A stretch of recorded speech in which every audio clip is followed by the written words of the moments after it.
So this is going to be another movie review. This one's called Megamind, 2010. This is going to be another DreamWorks animation cartoon kids movies from 2010. More recent one.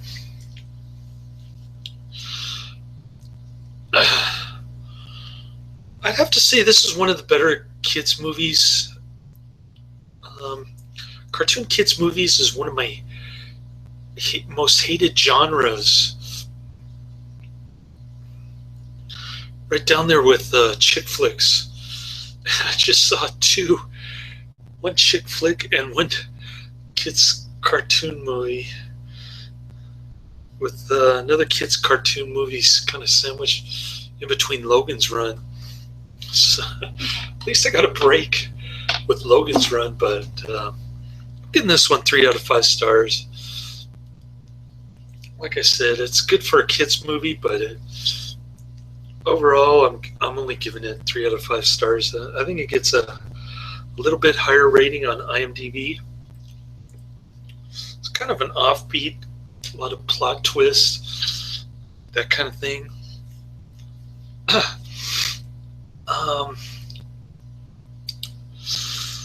So it's about this 2 aliens. One's called Megamind, the other one's called Metro Man.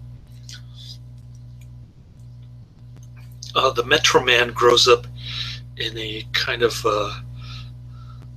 more affluent type of child rearing. Megamind ends up being child reared in a prison. So Megamind is the bad guy, and Metro Man is the good guy, the superhero. Megamind kind of looks like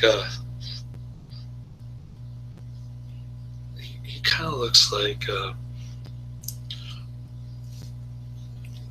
Emperor Ming the Merciless from Flash Gordon. He's got a bald head, a big blue bald head, and Metro Man just looks like super buffed, kind of Superman type ripoff. So they're fighting with each other. Metro Man fakes his death so that he can retire and pursue his passion, which is being a good guitar player, singer, which he's awful at. And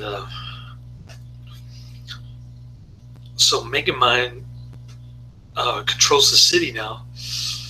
Tina Fey plays the news reporter, and Jonah Hill is the cameraman.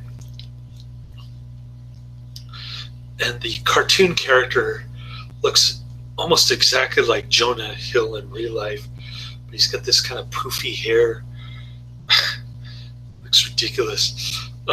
Some of the jokes are kind of funny, I have to admit. My son really loved this movie. I could tell because he actually sat through the whole thing, as opposed to Kiki's delivery service. I predicted that he'd sit through half of it, get sick and tired of it. That movie I gave 2 out of 5 stars, so it wasn't that good, but this one's a little bit better, I have to admit, and my son felt the same way.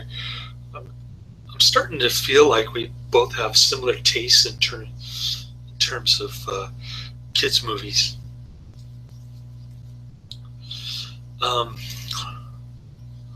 Anyways,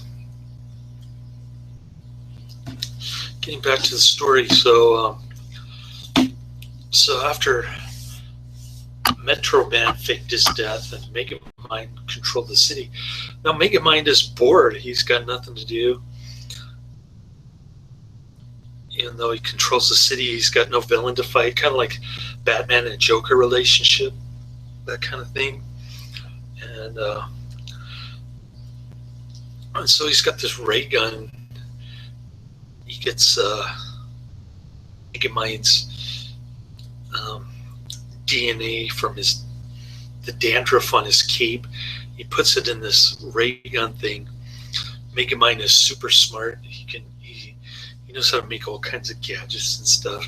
So he creates this ray gun thing with Metro Man's DNA in it, and he accidentally shoots the Jonah Hill character, who suddenly becomes the Titan anti-hero. He ends up being a bad guy. He's got the hots for Tina Fey, but Tina Fey doesn't want him. So it's love unrequited. Got the love triangle thing going where Megamind falls in love with Tina Fey.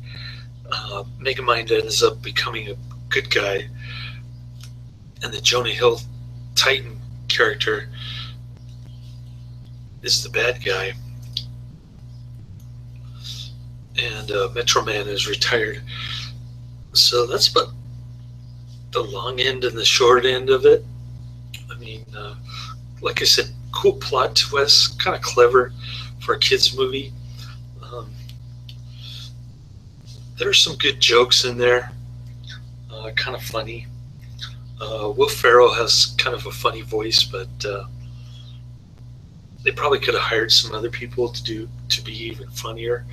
I guess they picked Will Ferrell for some reason. I've seen him in another kids movie, Lego Movie. So yeah, Will Ferrell. I dated this blonde gal, this racist Southern blonde gal, who was living with their uncle in San Francisco while I was still married. She couldn't figure it out until later, and then she stopped talking to me. So, anyways, I'm giving this one 3 out of 5 stars. It's okay. I can't say check it out or highly recommend it or anything like that, but anyway, that's the end of my review. Laters.